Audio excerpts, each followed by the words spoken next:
সবাই তো ফাতেমা না, বা সবাই ফাতেমার আত্মীয় না। কাউকে ফাতেমার আত্মীয় হওয়ার প্রয়োজন হবে না।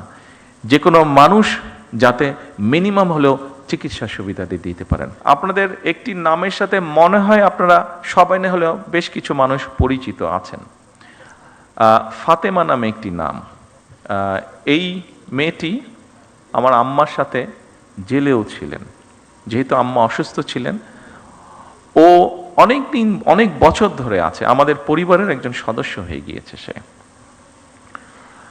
তো এখন দুদিন আগে তার এক আত্মীয়, ওর বাড়ি বরিশালের দিকে, তো দুদিন আগে তার এক আত্মীয়, আমরা এখানে প্রসূতি মায়ের কথা বলেছি, তার এক আত্মীয় তার এরকম কমপ্লিকেসি দেখা দেবার পরে হাসপাতালে নেওয়া হলো। হাসপাতালে নেওয়ার সাথে বরিশাল হাসপাতালে নেওয়া হলো। বরিশাল হাসপাতালে নেওয়ার সাথে সাথে তারা বললো বিভিন্ন রকম কমপ্লিকেসি, ওখানে ইনকিউবেটর বোধহয় আপনি পাঠিয়েছেন না, একমিশন তো নেই, তাকে সাথে সাথে ঢাকায় রেফার করা হচ্ছে।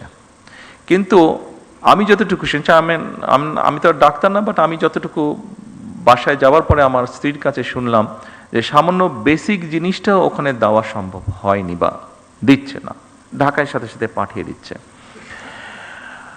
কিন্তু ফাতেমা স্বাভাবিকভাবে আমার ওয়াইফকে বলেছে, উনিও দু একজনের সাথে কথা বলেছেন, সেই জন্য ফাতেমা সেই আত্মীয় খুব স্বাভাবিকভাবে বেটার চিকিৎসা পেয়ে গিয়েছে। কিন্তু প্রশ্নটি সেটা হচ্ছে, সবাই তো ফাতেমা না, বা সবাই ফাতেমার আত্মীয় না। ফাতেমার আত্মীয় হয়তো সে যেহেতু ফাতেমা ছিল, সেই জন্য আমার স্ত্রী ঘটনাটি জানতে পেরেছে, স্বাভাবিকভাবে উনি টেক কেয়ার করেছেন। তার আত্মীয়টা বাচ্চাটা হয়েছে, বাট অসুস্থ, তারপরেও মোটামুটিভাবে ম্যানেজ করা গিয়েছে, ঢাকায় আর আনতে হয়নি খুব সম্ভবত, যতটুকু আমি জানি।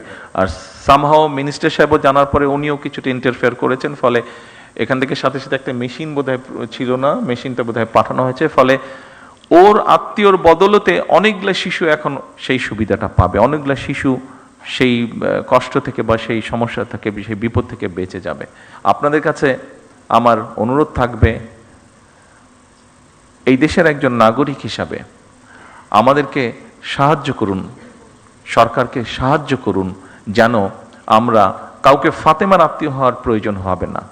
যে কোনো মানুষ যাতে মিনিমাম হলেও চিকিৎসা সুবিধাটি দিতে পারেন। আর আপনাদের যে সমস্যাগুলো আছে, আপনাদের কাজ করতে গিয়ে যে সমস্যাগুলো আছে আপনারা এখানে উল্লেখ করেছেন, সেই সমস্যাগুলো একবারে আমাদের পক্ষে সমাধান করা সম্ভব না, এটা আপনারাও বুঝতে পারেন।